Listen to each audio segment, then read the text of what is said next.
మంచిది. ప్రభువైన యేసుక్రీస్తు నామములో మరొకసారి మీ అందరికీ వందనాలు తెలియజేస్తున్నాను. కీర్తనలు 40వ కీర్తన, దావీదు రాసిన కీర్తన చదువుకుందాము. మనం 40వ కీర్తన ఒకసారి 40వ కీర్తన 6వ వచనం నుంచి మనం చదువుదాము. బలులనైనను నైవేద్యములైనను నువ్వు కోరుటలేదు, నీవు నాకు చెవులు నిర్మించి ఉన్నావు. దహన బలునైనను పాప పరిహార్థ బలునైనను నీవు తెమ్మనలేదు. అప్పుడు పుస్తక చుట్టలో నన్ను గూర్చి రాయబడిన ప్రకారం నేను వచ్చి ఉన్నాను. నా దేవా, నీ చిత్తము నెరవేర్చుట నాకు సంతోషము. నీ ధర్మశాస్త్రము నా అంతర్యంలోనున్నది. దేవునికి స్తోత్రం. దావీదు భక్తుడు ఈ మాటలు జ్ఞాపకం చేస్తూ ఈ మాటలు రాశాడు. దావీదు ఈ మాటలు, ప్రత్యేకమైన మాటలు రాయడానికి కారణం ఏంటి? ఏమంటున్నాడు ఆయన? బలులైనను నైవేద్యములైనను నీవు కోరట్లేదు, నీవు నాకు చెవులు నిర్మించి ఉన్నావు. దహన బలులైనను పాప పరిహార్థ బలులైనను నీవు తెమ్మనలేదు. అప్పుడు పుస్తకపు చుట్టలో నన్ను గూర్చి రాయబడిన ప్రకారం నేను వచ్చి ఉన్నాను. దేవా, నీ చిత్తము నెరవేర్చుట నాకు సంతోషము. ఈ అమూల్యమైన మాటలు, లోతైన ఈ మాటలు దావీదు పలకడానికి ఏ రీతిగా అతడు ఆ నోటంట ఈ మాటలు వచ్చాయి? ఆయన మామూలు మనలాంటి మనుషుడే కదా. ఇంత ప్రత్యేకమైన మాటలు, రాబోతున్న దినాల్లో జరగబోతున్న విషయాలు దావీదుకి ఎట్లా తెలిసాయి? దావీదుకి ఎలా ఈ జ్ఞానం వచ్చింది? దావీదు ఎలా ఈ మాటలు చెప్పగలడు అని అంటే, ఒక మాట మీకు జ్ఞాపకం చేస్తున్నాను. ఒక సందర్భం అంటే ఒక పోలిక మీకు జ్ఞాపకం చేస్తున్నాను. ఒక చెట్టు నాటబడిన తర్వాత దాని కొమ్మలు బాగా వచ్చి, అది బాగా కొమ్మలేసి ఆకులు బాగా బలిసి అది మంచిగా పోతొచ్చి చక్కని ఫలాలు ఫలిస్తుంటే ఆ చెట్టు రోజు రోజుకి ఎదుగుతుందంటే దాని అర్థం ఏంటనంటే దాని ఏరులు చాలా లోతుగా నాటబడ్డాయని అర్థం. దాని ఏరులు నీరు యొక్క అంటే ఓటల యొద్ద దాకా ఆ ఏరు లోపలికి వెళ్ళాయని అర్థం. అందును బట్టే ఆ చెట్టు అన్ని చెట్ల కంటే ఆ చెట్టు అది ప్రత్యేకంగా ఫలిస్తుంది. తన ఆకు వాడట్లేదు, తన కాలమందు ఫలాలిచ్చే చెట్టుగా అది ఉంటుందంటే దాని అర్థం ఏంటంటే తన ఏరులు లోతుగా నీటి ఓరను నాటబడ్డాయనే అర్థం. దావీదు ఎంత ప్రత్యేకంగా ఏమంటాడంటే, అప్పుడు పుస్తకపు చుట్టలో నన్ను గూర్చిన రాయబడిన ప్రకారము నేను వచ్చి ఉన్నాను. ఈ మాట ఎవరిని ఉద్దేశించబడి రాయబడినది? అప్పుడు పుస్తకపు చుట్టలో రాయబడిన ఎవరి కొరకు ఉద్దేశించబడిన మాటలు ఇవనంటే, దావీదుకు యేసుక్రీస్తు వారిని గూర్చిన ఆ ప్రత్యేకమైన యేసుక్రీస్తు ఈ భూలోకానికి రాబోతున్నాడన్న సూచన, ఆ వర్తమానాన్ని దేవుడు దావీదు ద్వారా మనకి నేర్పిస్తూ ఉన్నాడు. ప్రజలకు నేర్పించడానికి దావీదును ప్రత్యేకించుకున్నాడు. మరి దావీదుకే ఎందుకు దేవుడు ఈ మాటలు జ్ఞాపకం చేశాడంటే, దావీదు దేవునికి తనకి హృదయానుసారుడిగా ఉన్నాడు. దావీదు దేవునికి హృదయానుసారుడిగా ఉన్నాడు. మరి దావీదు హృదయానుసారుడిగా ఎట్లా ఉండగలిగాడు? దావీదు అసలు మనిషేనా? ఒక మాటలో మనం ఆలోచన చేయాలంటే దావీదు మనిషేనా? మనలాంటి మనిషే కదా, మనలాంటి ఆలోచన కలిగిన వాడే కదా. అంత ప్రత్యేకమైన మాటలు, రాబోతున్న దినాల్లో జరగబోతున్న విషయాలు మరి దావీదు ద్వారా ఎట్లా దేవుడు తెలియజేశాడు? అంతటి జ్ఞానం దావీదుకి ఎట్లా వచ్చిందని అంటే, దావీదు దేవునిలో అక్కడ ఒక మాట అన్నాడు కదా, ఒక మాట మీకు జ్ఞాపకం చేస్తున్నాను. ఏమన్నాడు ఆయన? చూడండి అతను అంటున్నాడు కదా, నా దేవా, నీ చిత్తం నెరవేర్చుట నాకు సంతోషము. అంటే దావీదుకి ఎందుకు దేవుడు ఆ మాటలు ఇచ్చాడంటే, దేవుని చిత్తం చేయడం దావీదుకు సంతోషమట. దేవుని చిత్తాన్ని జరిగించడం, దేవునికి విధేయత చూపించిపోవడం, దేవునికి లోబడిపోవడము దావీదుకు ఇష్టమైంది. అందుకని దేవుని చిత్తాన్ని చేస్తున్నాడు కనుక, దావీదు, నువ్వు నా చిత్తాన్ని చేస్తున్నావు, నా మాట వింటున్నావు, నాకు లోబడుతున్నావు కనుక నేను జరగబోయే విషయాలు నీకు జ్ఞాపకం చేస్తాను, నువ్వు నాకు విధేయత చూపిస్తున్నావు కనుక నువ్వు జరగబోయే విషయాలు నీకు నేను జ్ఞాపకం చేస్తానని చెప్పి ఆ మాటలు దావీదు ద్వారా ఈ మాటలు రాయించాడు. ఎవరి కొరకు? యేసుక్రీస్తు వారి కొరకు దావీదు ద్వారా ఈ మాటలు జ్ఞాపకం చేశాడు. దావీదు ఎట్లా ఉన్నాడనంటే విశ్వాసములో లోతుగా నాటబడ్డాడు, దేవుని చిత్తాన్ని చేయడంలో లోతుగా నాటబడ్డాడు, దేవునికి లోబడ్డంలో అతడు లోతుగా నాటబడ్డాడు, దేవునికి విధేయత చూపించడంలో ఆయన నేల మట్టుకు తగ్గించుకున్న వాడిగా దావీదు ఉన్నాడు. అందుకని దావీదుని బట్టి దేవుడి మాట అన్నాడు, ఏమంటే దావీదు నా హృదయానుసారుడు అని అన్నాడు. అందుకే కాదండి, ఎందుకు దావీదుని అంతగా దేవుడు అలా హెచ్చించడానికి, దావీదు కొరకు అలా మాట్లాడడానికి ఏంటి కారణమో తెలుసా? తన మామ సౌలు తను అనేక సార్లు చంపడానికి కొండల్లో, లోయల్లో, అడవుల్లో, ఎడారిలో తను తరుముతూ ఉన్నప్పుడు, గృహంలో తరుముతూ ఉన్నప్పుడు, అనేక సార్లు ఈటీసిరి తను చంపాలని అనుకున్నప్పుడు, అలాంటి వ్యక్తి ఒకరోజు అతడు చనిపోతే ఏం చేయాలి? మనమైతే మామగారు చచ్చిపోతే, అలాంటి దుర్మార్గుడు చచ్చిపోతే ఏమనుకుంటాం? మనమైతే మన శత్రువు చనిపోతే మనం ఏమనుకుంటామంటే అందరికీ పిలిచి పార్టీ ఇచ్చేస్తాం. అరే నన్ను చంపాలనుకునే శత్రువు చచ్చిపోయాడు, దరిద్రం పోయిందని చెప్పి, పీడ వదిలిపోయిందని చెప్పి అందరికీ పార్టీలు ఇస్తాం. కానీ దావీదు అట్లా చేయలేదు. సౌలుని చంపాలని అవకాశం వచ్చినప్పుడు కూడా తన చెయ్యి తన మీద ఉంచలే, తన మీద వేయలేదు. అతడు యెహోవా చేత అభిషేకించబడిన వాడి మీద నేను చెయ్యి వేయనన్నాడు. తీరా తన చంపిన వాడిని తిరిగి దావీదు అతన్ని చంపాడు. నువ్వు యెహోవా చేత అభిషేకం కలిగిన వాడిని, రాజును నువ్వు చంపుతావని చెప్పి ఎవడైతే చంపానని చెప్పాడో వాడిని తిరిగి చంపాడు. అంటే దావీదు పగ తీర్చుకునే అవకాశాలు వచ్చినా కానీ ఏనాడు పగ తీర్చుకోలేదు. ఏంటిదంటే అసలు దావీదు ఉద్దేశం ఏంటనంటే, ఇందాక ఒక మాట మీకు, అసలు దావీదు మనిషేనంటే మనిషే, కానీ దేవుని చిత్తాన్ని చేయడంలో అతడు ఎంతో గొప్పగా ఎదిగిపోయిన వ్యక్తి. దేవుని చిత్తం జరిగించట్లో మనిషే, కానీ కోపాలున్నాయి, కోపతాపాలు తనలో ఉన్నాయి, నేరాలు కొన్నిసార్లు తనలో ఉన్నాయి, కానీ అవిధేయతలు తనలో ఉన్నాయి, కానీ అతడు ఆయన్ని పశ్చాత్తాపడి దేవుని చిత్తం చేయడంలో అతడు విధేయత చూపించినవాడు. అందుకనే దావీదుకు దేవుడు ఈ మాటలన్నీ జ్ఞాపకం చేస్తాడు. జరగబోయే విషయాల కొరకు, యేసుక్రీస్తు వారి కొరకు దావీదు ద్వారా దేవుడు పలికిస్తూ ఉన్నాడండి. దేవునికి స్తోత్రం. ఇలా మనం చెప్పుకోవాలనంటే మన యోబు మీకు తెలుసు కదా, యోబు ఎలాంటి వాడు? చాలా గొప్పోడు, కానీ దేవుని చిత్తానికి ఎట్లా లోబడిపోయాడు? 10 మంది పిల్లలు చచ్చిపోతే, ప్రభువా ఇలా చేతులు కట్టుకొని, ప్రభువా చనిపోయారా, నీ చిత్తమే జరిగించు. భార్య వచ్చి తిడుతుంటే ఇంకా ఎందుకు దేవుడు అని ఇంకా దేవులాడుతున్నావు, ఒకసారి దూషించి సావరాదే అంటే అయినప్పటికీ కూడా నువ్వు యెహోవా దేవుడు ఇచ్చినప్పుడు దేవుడు గొప్పోడని చెప్పి, దేవుడు ఏదైనా అపాయం కలిగిస్తే దేవుడు చెడ్డవాడని అంటావా? మూర్ఖురాలు మాట్లాడినట్లుగా నువ్వు మాట్లాడకని చెప్పి భార్యని గద్దించినాడు. భార్య అసలు ఏమనలేదు. ఏమన్నాడు తెలుసా?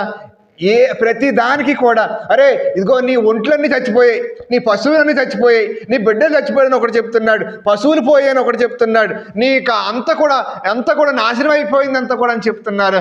అన్నీ చెప్పినప్పుడు అన్ని మాటలు విన్నప్పుడు కూడా దేవుని చిత్తానికి లోబడిపోతున్నాడు ఆయన. ప్రభా ఎందుకు ఇట్లా చేశావు? అయ్యో నా బిడ్డలు చచ్చిపోయారే, నా ఆస్తిపాస్తులు పోయాయే, నా భార్య నన్ను విడిచిపెట్టి వెళ్ళిపోయిందే, అయ్యా ఎందుకు ప్రభా ఇలా చేశావని ఒక మాట కూడా మాట్లాడలేదే యోబు. ఏమన్నాడు తెలుసా? ప్రభా నీ చిత్తమైతే నా బిడ్డల్ని నా దగ్గర నుంచి తీసుకోండి, నీ చిత్తమైతే తీసేసుకో, ఈ ఆస్తిపాస్తులను నా దగ్గర నుంచి తీసేసుకోండి, నీ చిత్తమైతే తీసేసుకో అని విధేయత. అసలు ఒక మాటలో చెప్ప, మనిషేనా అతడు? మానవులు ఎవరైనా అట్లా అంతగా తగ్గించేసుకుంటారు? ఎవరన్నా అంతగా విధేయత చూపిస్తారా? అందుకనే వాళ్ళందరూ కూడా నేనేమంటానంటే వాళ్ళు మానవ రూపంలో ఉన్న ఆ దేవుని పిల్లలు. వాళ్ళు అంతగా మానవులాగే ఉన్నారు, కానీ వాళ్ళు అతీతులని చెప్పొచ్చు. మనం మానవులకి అతీతులని చెప్పాలి. వాళ్ళ స్వభావం ఎంత తగ్గించుకోవడం, ఎంత దావీదు చూడ ఎంత తగ్గించేసుకున్నాడో, ఎంత విధేయత చూపించాడు. ప్రభువా నీ చిత్తం చేస్తే చాలు, నీకు చిత్తం చేయడమే నాకు సంతోషం అంటున్నారు. యోబుని అడిగితే ఏంటంటే తెలుసు, స్నేహితులు వచ్చారు, అనేకులు వచ్చి అనేక మాటలు అంటున్నారు. నువ్వేదో తప్పు చేసి ఉంటావు అందుకే నీకు ఇట్లా జరిగింది, నువ్వేదో తప్పు చేసి ఉంటావు అందుకే నీ పిల్లలు చచ్చిపోయారు, అందుకే నీకు ఇట్లా జరిగింది, అందుకే నీకు ఇలాగైందని అందరూ అంటుంటే ఎవరికి నోరు మెదపలే. దేవుని చిత్తానికి లోబడిపోయాడు. దేవుని మీద ఒక్క మాట కూడా అనలేదండి యోబు. ఒక్క మాట కూడా అనలేదు. దేవునికి స్తోత్రం. దేవుని చిత్తాన్ని చేసే మనుషులు, దేవుని చిత్తాన్ని చేసే యోసేపుని మీరు ఆలోచన చేశారా? యోసేపు అన్నలు ఏం చేశారు? అరే కలలుగానే వాడు వస్తున్నాడు, దర్శనాలుగానే వాడు వస్తున్నాడు, ఆడంట రాజుగా ఉంటాడంట, మనం అందరూ పనివాళ్ళుగా ఉంటామంట, కళ్ళగానే వాడు వస్తానని చెప్పి అందరూ కొట్టి అతను అవమానపరిచి అతను ఎగతాళి చేసి చూడండి గోతులో తోసేసిన తర్వాత ఆడ చస్తే ఏం పోయిందిలే, ఎవరి కొడుకు అమ్మేద్దాం, ఎంతో కొంత వస్తుంది, మన ఖర్చులకు సరిపోతాయి అని చెప్పి వాడిని తీసుకెళ్ళి ఐగుప్తీయులకు అమ్మేశారు, కొట్టారు, అవమానపరిచారు, గోతులో పడిచారు, మళ్ళా బయటకు తీసి మళ్ళీ వాళ్ళకి అమ్మేశారు. అక్కడ తీసుకొని వెళ్ళి పోతీఫరు ఇంట్లో ఉన్నాడు, అక్కడ అవమానమే, అక్కడ అనేకమైన అక్కడ కూడా అవమానం జరిగింది. మరలా జైల్లో వేయబడ్డాడు, జైల్లో ఉన్నాడు. అక్కడ కూడా అరే ప్రభా నాకు దర్శనం ఇచ్చావు, నన్ను గొప్పోడిగా చేస్తాన్నావు, రాజుగా చేస్తానన్నావు, ఏంటి ప్రభా నా జైలు బతుకు అయిపోయింది, నా జీవితం అంతా అవమానం అయిపోయిందని ఏనాడు కూడా యోసేపు నోరు మెదపలేదండి. ప్రభువా నేను గోతులో పడ్డావు, నీ చిత్తమైతే గోతులోనే ఉన్నాడు. అందుకని యాకోబు ఈ మాట అన్నాడు, ఏమన్నాడు? ఇదిగో యోసేపు నువ్వు ఫలించుడుకోమ్మా, ఓట దగ్గర ఫలించుడుకోమ్మా. గోతులో పడిపోయినప్పుడు కూడా ఓట దగ్గరే ఉన్నావు. ఓట దగ్గర ఉన్నావు అంటే దేవుని సన్నిధిలోనే ఉన్నావు, దేవుని వాక్కు నీలో ప్రవహిస్తుంది, ఓట దగ్గరే ఉన్నావు. జైల్లో అయినప్పుడు కూడా నువ్వు ఓట దగ్గరే ఉన్నావు, అక్కడ ఫలించిన కొమ్మగా ఉన్నావు, అక్కడ కూడా నోరు జారలేదు. ఏనాడు కూడా గోతులో పడినా నోరు జారలే, జైల్లో వేసినా నోరు జారలేదు, అమ్మేసినా కొట్టినా అన్నదమ్ములందరూ కూడా అవమానపరిచిన నోరు ఏనాడు జారలే దేవుని మీద. ఎందుకు ప్రభు నన్ను ఇట్లా చేస్తున్నావని అనలే, ఫలించుడు కొమ్మగా ఉన్నాడు. సరే ఐగుప్తు దేశంలోకి వెళ్ళిన తర్వాత ఎంతటైపోయాడు, ప్రధానమంత్రి అంత స్థాయి దేవుడు అతనికి ఇచ్చేసాడు. అక్కడ ఆ స్థాయి ఇచ్చేసినా సరే కానీ అన్నలందరూ కూడా అతని దగ్గరికి వచ్చారు. ఒకరోజు ఆహారం లేకుండా అన్నలందరూ అతని దగ్గరికి వచ్చినప్పుడు చూడండి అందరి మీద పడి ముద్దు పెట్టుకొని ఏడ్చాడే తప్ప కానీ వాళ్ళ మీద ఏ అన్నలైతే అవమానపరిచారో, ఏ తమ్ముళ్ళైతే ఏ అన్నలైతే తనను ఇబ్బంది పెట్టారో, అమ్మేశారో, వాళ్ళ మెడ మీద పడి ఏడ్చాడే తప్ప కానీ, కన్నీళ్లు పెట్టుకున్నాడే తప్ప కానీ, ఒరే మీరు ఎందుకురా ఇట్లా చేశారు, మీరు ఎందుకురా నన్ను ఎంత దుర్మార్గంగా చేశారు, నాకు తల్లి ఎలాగైతే చిన్నప్పుడు చనిపోయింది, తండ్రిని కూడా దూరం చేశారా, మీరు ఇంత అన్యాయం చేశారా, ఇప్పుడు నాకు అవకాశం వచ్చింది, నేను ఒక మాట చెప్తే మిమ్మల్ని అందరినీ చంపేస్తారా ఈ దేశంలో అని ఒక్క మాట కూడా ఆడకుండా విధేయత చూపించాడు. ప్రభువా అన్నలతో ఏమన్నాడు తెలుసా? అన్నలు ఈ మాట తెలిసినప్పుడు, వీడు మన తమ్ముడేనని తెలిసినప్పుడు వాళ్ళు భయభ్రాంతులు అయిపోయారు. అయ్యి బాబోయ్ ఈయన ఎంత ఇబ్బందులు పెట్టాం, గోతులో పడిచాం, కొట్టాం, అవమానపరిచాం, అమ్మేశాం, ఈ పగ పెట్టుకొని మనల్ని ఏమైనా చేస్తాడేమో అని చెప్పి భయపడిపోతుంటే వాళ్ళ మెడ మీద పడి ముద్దు పెట్టుకొని ఏమంటే తెలుసు, అన్నలారా మీరు భయపడకండి, ఇది దేవుడు మనల్ని అందరినీ కాపాడడం కొరకు దేవుని చిత్తానుసారంగా నడిపించాడే తప్ప కానీ మీరేం బాధపడకండి అని చెప్పి దేవుని చిత్తం కొరకు మాట్లాడుతున్నాడు. అక్కడ దేవుడే ఇట్లా జరిగించాడని, దేవుని చిత్త ప్రకారంగా జరిగిందని, దేవుని చిత్తానికి లోబడిన వాడు యోసేపు. వీళ్ళు మానవులకు అతీతులు కాదా? అలాంటి తగ్గింపు ఎందుకు? వాళ్ళు ఎంత పేర్లు, వాళ్ళు ఎంత గొప్పగా దేవుని సన్నిధిలో రాయబడ్డాయి, లేకపోతే ఎంతగా వారి కొరకు మనం జ్ఞాపకం చేసుకుంటున్నామని అంటే వాళ్ళు మనలాంటి మానవులే, మనలాగే అమ్మానానికి పుట్టిన వారే వాళ్ళంతా కూడా. అయినప్పుడు కూడా వాళ్ళు సమర్పణ, వాళ్ళ విధేయత, వారు దేవుని సన్నిధిలో సమర్పించుకునే విధానం, దేవుని చిత్తం చేయడం కొరకు వాళ్ళు సమర్పించుకునే వారి జీవితాలు ఎంత గొప్పగా తీసుకొని వచ్చాయో ఒకసారి మనం ఆలోచన చేయాలి. దేవునికి స్తోత్రం. కనుక దావీదు అంటున్నాడు కదా, దేవా నా దేవా నీ చిత్తము చేయుట నాకు సంతోషము అని అంటున్నాడు. ఈటీసిరేస్తుంటే దేవుని చిత్తమా? కొండలను తరుగుతుంటే దేవుని చిత్తమా? సంపాలను ఎదురు చూస్తుంటే దేవుని చిత్తమా? ఇంత తిండి లేకుండా, ఆహారం లేకుండా కొండల్లో లోయల్లో తిరుగుతుంటే దేవుని చిత్తమా? అంతగా ఇబ్బంది పెట్టిన వాడిని మీద పడి దేవుని చిత్తం చేయడం అంటున్నాడు. దేవుని చిత్తం చేయడం అంటున్నాడు. ఎంత విధేయత అండి. మోసే కొరకు మనం జ్ఞాపకం చేసుకుందామా? మోసే ఏమంటున్నాడు మోసే? ఎబ్రీ పత్రికలో మనం చదువుతుంటాం అనేక సార్లు. ఇదిగో ఫరో కుమార్తె యొక్క కుమారుడిని అనిపించుకుంటే ఇదిగో దేవుని ప్రజలతో శ్రమ అనుభవించడమే మేలు అంటున్నాడు. ఐగుప్తు ధనం కంటే, అక్కడ భోగాల కంటే, అక్కడ ఐశ్వర్యం కంటే దేవుని ప్రజలతో నింద అనుభవించడం మేలు అంటున్నాడు. మనం వదులుతాం అలాంటి అవకాశాన్ని? చిన్న ఉద్యోగం, చెపాయి ఉద్యోగం వదలము మనం, పీటలు కడిగే ఉద్యోగం దొరికితే వదలం మనం, గవర్నమెంట్ జాబ్లో ఏదైనా చిన్న దొరికిందంటే వదలం మనం, ఏది కూడా వదులుకోం మనం. ఈ స్టేటస్ మేము వదులుకుంటామా? ఈ ఆధిక్యత మేము వదులుకుంటామా? ఈ లెవెల్ మేము వదులుకుంటామని మనం ఏమీ వదులుకోవడానికి ఇష్టపడాం. కానీ దేశానికి ప్రధానమంత్రి తర్వాత ప్రధానమంత్రి కావలసిన వాడు 40 సంవత్సరాలు అక్కడున్న విద్యమాన్ సమస్తమును కూడా ప్రావీణ్యతలన్నీ కూడా పొందుకున్నవాడు మోసే. అలాంటి వాడు అవన్నీ పక్కన పెట్టేసి ఐగుప్తు ధనము, రాజారకము సమస్తాన్ని వదిలేసి దేవుని పేద ప్రజలతో, అమాయకులైన ప్రజలతో, దేవుని ప్రజలతో, ఇటుకలు చేస్తున్న ప్రజలతో, సరైన వస్త్రాలు లేవు, సరైన తిండి లేదు వాళ్ళ దగ్గర, అసలు ఏమీ లేదు, అలాంటి ప్రజల దగ్గరికి వచ్చేసి వీళ్ళతో శ్రమ అనుభవించడమే మేలని చెప్పి అవన్నీ వదిలేసి వచ్చేసాడండి మోసే. అవన్నీ వదిలేసి వచ్చేసాడు. మనం ఏదో వదులుకుంటామా? దేవుని చిత్తం, దేవుని చిత్తం ఏంటి తెలుసా? ఎమోషియా ఉన్నాడు అంటే ఇవన్నింటిని అనుభవించట కంటే దేవుని చిత్తం చేయటం మేలు, దేవుని ప్రజలతో చచ్చిపోవడమే మేలు, వాళ్ళతో బ్రతకడమే మేలు, వారి మేలు కొరకు ఉండడమే మేలు అని చెప్పి అన్నిటిని వదిలేసి మోసే వచ్చేలేదా? వీళ్ళందరూ ఏమంటారు? మనుషులేనా వీళ్ళంతా? మానవులకు అతీతులు కాదా? కనుక ఎట్లా బ్రతికారు వాళ్ళు? ఎలాగ అంటే మెయిన్ ఏమిటంటే తెలుసా? దేవుని చిత్తం చేయడం, దేవుని చిత్తం చేయడం.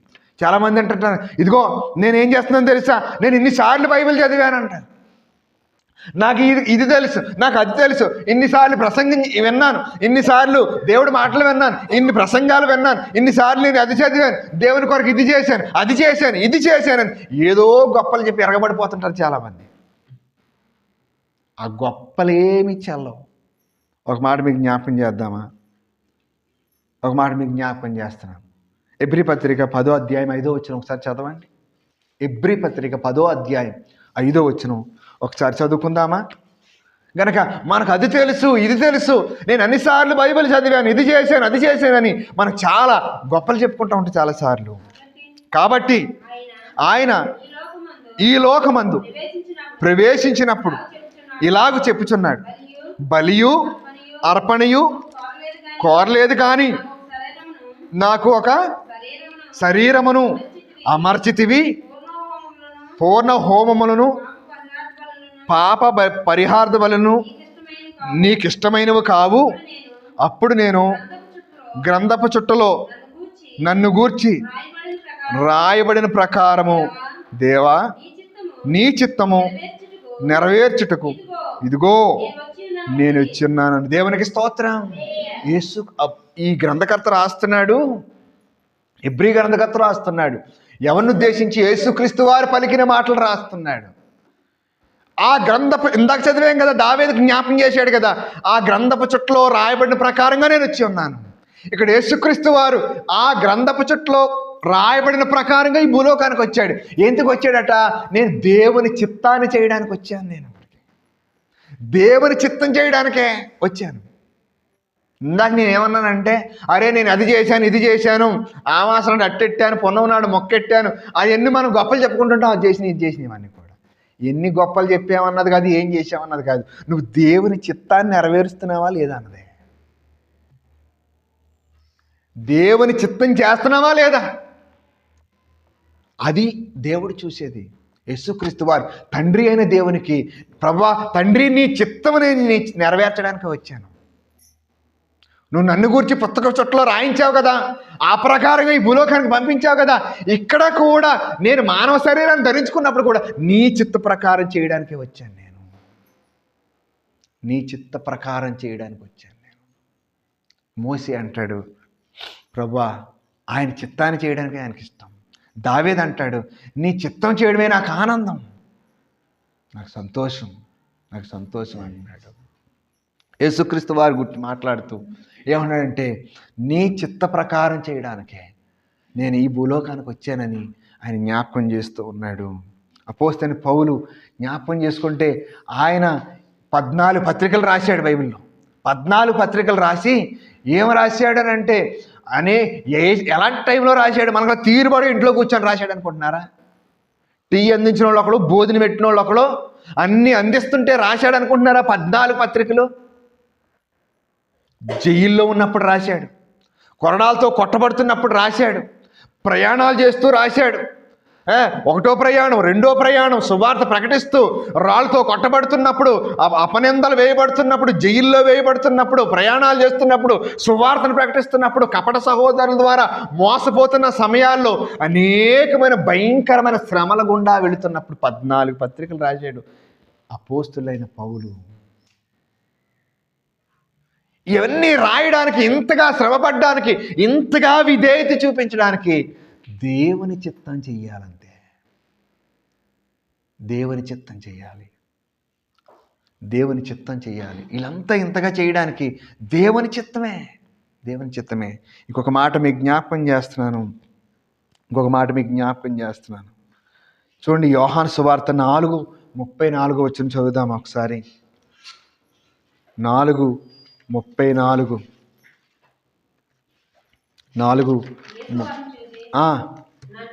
నన్ను పంపిన వాని చిత్తం నెరవేర్చుటి, ఆయన పని తుదముట్టిచుటియు నాకు ఆహారమైన. దేవునికి స్తోత్రం.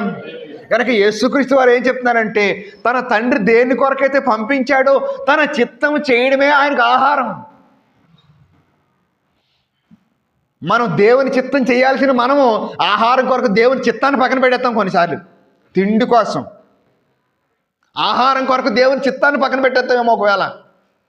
కానీ యేసుక్రీస్తు వారు అంటున్నారు కదా, నేను నా ఆహారం ఏంటో తెలుసా, నా తిండి ఏంటో తెలుసా, దేవుని కొరకు బ్రతకడమే, దేవుడు ఏం చెప్పాడో అది చేయడమే, దేవుని చిత్తం జరిగించడమే నాకు అది ఆహారము, అది నాకు ఆహారం అయ్యింది అంటున్నాడు.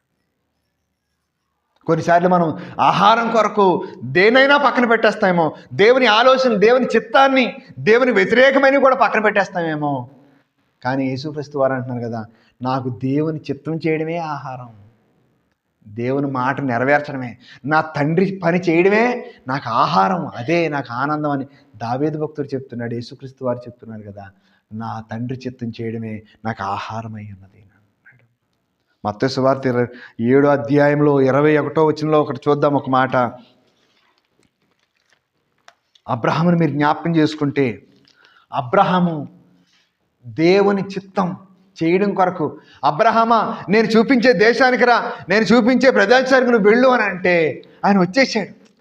వచ్చేసిన తర్వాత సొదొమ గుమొర్రా పట్టణంలో ఉన్నప్పుడు, లోతును అక్కడ వారు ఇబ్బంది పెడుతూ ఉన్నప్పుడు, ఆ పట్టణం అంతా కూడా పట్టుకున్నప్పుడు ఆ రాజుల మీద వెళ్ళాడు. 318 మందిని తీసుకొని వెళ్ళాడు అబ్రహాం యుద్ధం చేయడానికి సొదొమ పట్టణం మీదకి. వెళ్ళిన తర్వాత వాళ్ళందరినీ ఓడించారు.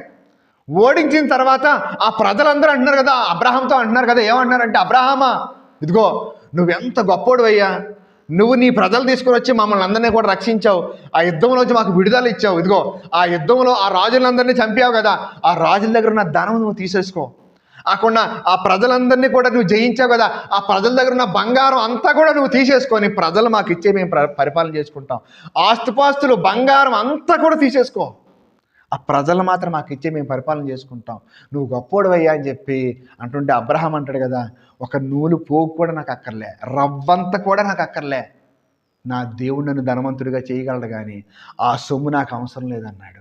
నేను దేవుని చిత్తాన్ని నెరగిస్తాను కానీ, దేవుని చిత్త ప్రకారంగా చేస్తాను కానీ మీ దగ్గర నుంచి దేనిని నేను ఆశించనన్నాడు.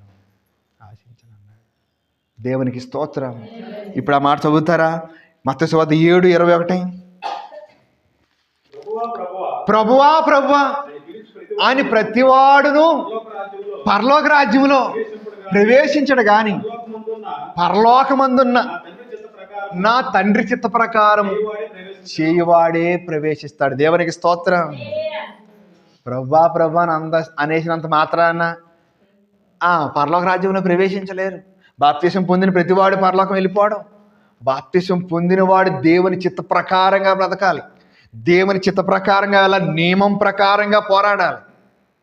యుద్ధంలోకి వెళ్ళిన తర్వాత కెప్టెన్ ఏం చెప్తే, ఆ సైన్యాధిపతి ఏం చెప్తే ఆ ప్రకారమే యుద్ధం చేయాలి. నీకు నచ్చినట్టుగా అలాగెళ్ళి చేస్తాను, ఇలాగెళ్ళి చేస్తానంటే, అక్కడ చేస్తానంటే కుదరదు. నియమం ప్రకారంగా పోరాడాలి.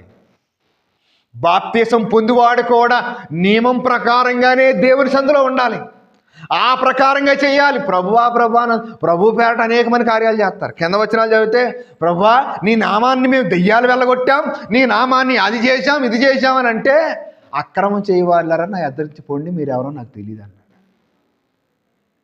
ఈరోజు చాలామంది ప్రభు పేరట వ్యాపారాలు చేసిన వాళ్ళు ఉంటారు, మందిరాల్లోనే వ్యాపారాలు చేసి ఉంటారు, మందిరాల్లోనే వ్యాపారస్థలాలుగా మార్చేసేది ఈరోజు చాలామంది. కొంతమంది కొన్ని మందిరాల్లో వ్యాపారాలు చేస్తుంటారు, ఆ పండుగని ఈ పండుగని చెప్పి మందిరాల్లోనే వ్యాపారం పెడుతుంటారు. ఒక అమ్మ ఏమండి ఇదిగోనండి ఎంత వ్యాపారం అంటే, ఇప్పుడు ఎవరో ఒక ఆవిడ ఏం చేసుకుంటారో ఓ గుమ్మడికాయ సమర్పించుకుంది అనుకోండి.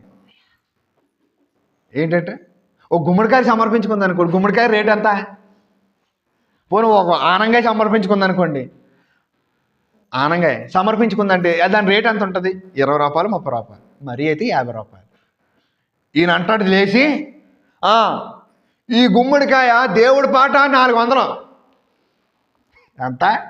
ఇదేమో 40 రూపాయలు 30 రూపాయలు. ఈయన లేచి ఏమంటాడు తెలుసా? కొన్ని మందిరాల్లో జరిగే సంఘటనలు చెప్తున్నా, ఇది 400 అంటాడు. ఇప్పుడు నువ్వు తర్వాత దాన్ని దాటి పాడతావా లేదా ఇంకా కిందకి పాడతావా? 405 రూపాయలు, 410 రూపాయలు, 450 రూపాయలు అంటావు. అది పాడుకుంటూ ఎక్కడికి వెళ్తుందంటే ఒక 500-600కి వెళ్తుంది, అది 1000 రూపాయల దాకా వెళ్తుంది. దాని రేట్ ఎంత? 30 రూపాయలు, 1000 రూపాయలు. ఇదంతా వ్యాపారం కదా? ఇలా మాయ చేసేవాళ్ళు లేరా? అందుకనే దేవుని చిత్తం వ్యాపార స్థలంగా మార్చారు. అంటే ప్రభా నీ నామాన్ని దెయ్యాలు వదలగొట్టాను, నేను అది చేశాను ఇది చేశాను అంటే కుదరదు. ఆమాసనాడు అట్టెట్టాను, పొనవనాడు మొక్కెట్టానంటే కుదరదు. ఇవేమి దేవుని చిత్తం కాదు గనక ఇవన్నీ కూడా నీ స్వార్థం కొరకు నువ్వు చేసుకుంటున్నావు అంతే.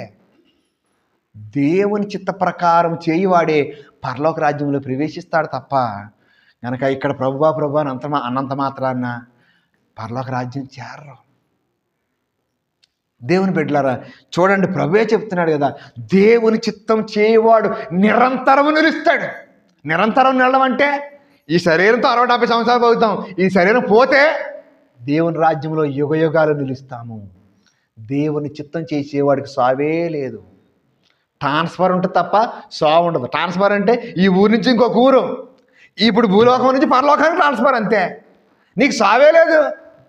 దేవుని చిత్తం చేయవాడు, మన చిత్తాలు చేసుకోవడం కాదు, దేవుని చిత్తం చేయవాడు నిరంతరము నిలుస్తాడు. దేవునికి స్తోత్రం, హల్లెలూయా. కనుక అపోస్తులందరూ కూడా లేవి కాండంలో మీకు జ్ఞాపకం చేస్తాను, వారందరూ కూడా దేవుని చిత్తం అంతగా వాళ్ళు దేవుని కొరకు ప్రాణాలు అర్పించేయడానికి. ఇప్పుడు పేతురు అనుకోండి, ఇగో పేతురు సేవ చేస్తున్నప్పుడు, పరిచర్య చేస్తున్నప్పుడు, అనేక ఇబ్బందులు పెడుతున్నాడు, సిలువేస్తున్నప్పుడు యేసుబాబులే సిలువేశారంట ఆయనకి. పేతురు ఏమనంటే, నన్ను యేసుప్రభు అంత గొప్పవాడు నేను కాదు, నన్ను తలకిందలుగా సిలివేయండి అన్నాడు. పౌలు, యోహాను, అనేక మంది భక్తులు వారందరూ కూడా దేవుని చిత్తం చేయడం కొరకు ఎలాగ తన ప్రాణాలు అర్పించేశారంతే.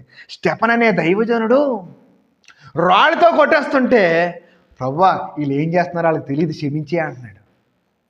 మనం రాళ్ళతో కొట్టేస్తే అలాగంటే ఏంటి? ఒకడు కొడితే 4 పీకెత్తాం మనం. ఆడొకడు కొట్టాడో తెలిసో తెలియకో మూరుకుడు ఒకడు కొట్టాడు. మనము దేవుని వాక్యం చదివేవాళ్ళమే, బైబిల్ బట్టి తిరిగేవాళ్ళము. ఆడొకడు కొడితే 4 కొడతాం మనం. వాళ్ళొక మాట అంటే 4 మాటలని ఎత్తాం, నోరే వేసుకొని పడిపోతాం ముందు కదా అని. కానీ దేవుని చిత్తం చేయవాడు, ఒకసారి ఆలోచన చేయండి, మోసేకి ఎన్ని ఇబ్బందులు, ఇన్ని లక్షల మందిని నడిపిస్తున్నప్పుడు, ప్రయాణం చేస్తున్నప్పుడు తిట్టినోళ్ళు ఎంతమంది, సొడుగునోళ్ళు ఎంతమంది, అతని మీద మోసే ఐగుప్తులో సమాధుల్లోకి ఇక్కడ తీసుకొచ్చావా అని అనేవాళ్ళు ఎంతమంది. మాకు అక్కడ మాంసం తినేవాళ్ళు, బీరకాయలు తినేవాళ్ళు, కీరకాయలు తినేవాళ్ళు, మాకు ఏమీ లేకుండా చంపేసావు, ఇక్కడ తీసుకొచ్చి ఎడారిలో తీసుకొచ్చి ఆ మన్నా తినలేకపోతున్నావు అని చెప్పి సొడుక్కొని తిట్టేవాళ్ళు. ఎంత సాత్వికమైన దేవుని చిత్తం చేయడానికి. దేవుడు ఈ ప్రజలను అక్కడ నడిపించమన్నాడు, నడిపించాలంతే అని వాళ్ళు ఎన్ని తిట్లు తిడుతున్నా, ఎన్ని అవమానాలు పడుతున్నా విధేయత నేల మట్టుకు తగ్గించేసుకోలేదా మోసే? దేవుని చిత్తం చేయడం కొరకు అంతగా తగ్గించేసుకున్నాడు. లేవికాండంలో ఒక మాట చూద్దాము, ఈ మాట చెప్పి నేను ముగింపులోకి వెళ్ళిపోతాను. నేను లేవికాండం 24వ అధ్యాయం 5వ వచనంలో మనం చూద్దాం. లేవికాండము 24:5 వచనం చూద్దాం ఒకసారి. 24:5 వచనం. ఇశ్రాయేలులో యవనస్తులను నాన్న లేవీకాండం 24:5 నీవు గోధుమ పిండిని తీసుకొని దానితో 12 పక్షములను చేరు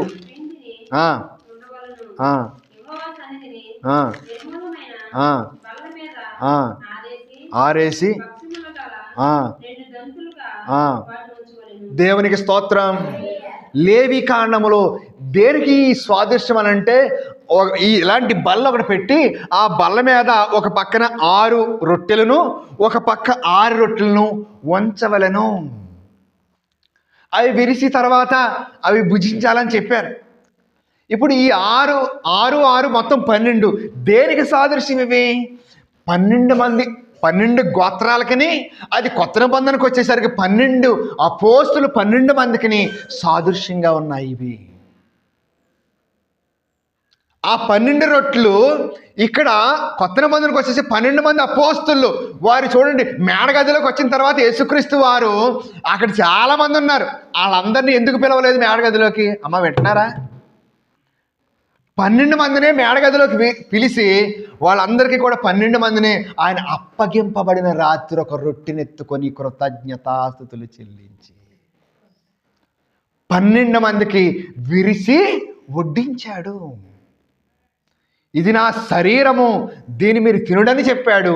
ఇది నా రక్తము, క్రొత్త నిబంధన అని చెప్పి వారికి అది పానం చేయమని ఇచ్చాడు. తన శరీరం తన రక్తాన్ని, రొట్టెను ద్రాక్షారసం ఇచ్చారు వాళ్ళందరికీ. దేనికి సాదృశ్యం? ఆ 12 రొట్టెలు ఇక్కడ 12 మంది అపోస్తులకు ఎందుకు ఇచ్చారనంటే ఆ 12 రొట్టెలు మనం భుజించడానికి. ఈ అపోస్తులు బోధ చూడండి, అపోస్తులందరూ కూడా ఏ పునాది మీద వారు సంఘాన్ని కట్టారంటే క్రీస్తే సంఘమునకు మూలరాయి ఉండగా క్రీస్తు అనే బండ మీద వారు కట్టారు. పునాది మీద వారు సంఘాన్ని కట్టారు. ఇప్పుడు మనం దేని భుజించాలి? ఆ 12 మంది రొట్టెలు వారు తిన్నట్లుగా ఆ 12 మంది అపోస్తుల బోధన మనం భుజించాలి. అపోస్తుల బోధే మనం వినాలి. అపోస్తులు బోధించిన బోధ తప్ప మరి ఏ బోధ నిన్ను పరలోకం తీసుకొని వెళ్ళదు. అపోస్తులు దేని మీద కట్టారంటే క్రీస్తు అనే బండ మీద వారు సంఘాన్ని కట్టారు, సమాజాన్ని కట్టుకోగలిగారు. ఇప్పుడు మనము కూడా ఆ బండ మీద మనం సంఘాన్ని కట్టుకోవాలి. ఆ 12 మంది అపోస్తులు ఆ బోధనే మనం వినాలి. అపోస్తులు రొట్టె విరుచుట్లో, సహవాసంలో, ప్రార్థించట్లో ఎడతెగక ఉన్నట్లుగా అలాగే మనము కూడా ఆ బోధనే వినాలి. ఆ బోధే మనం తినాలి.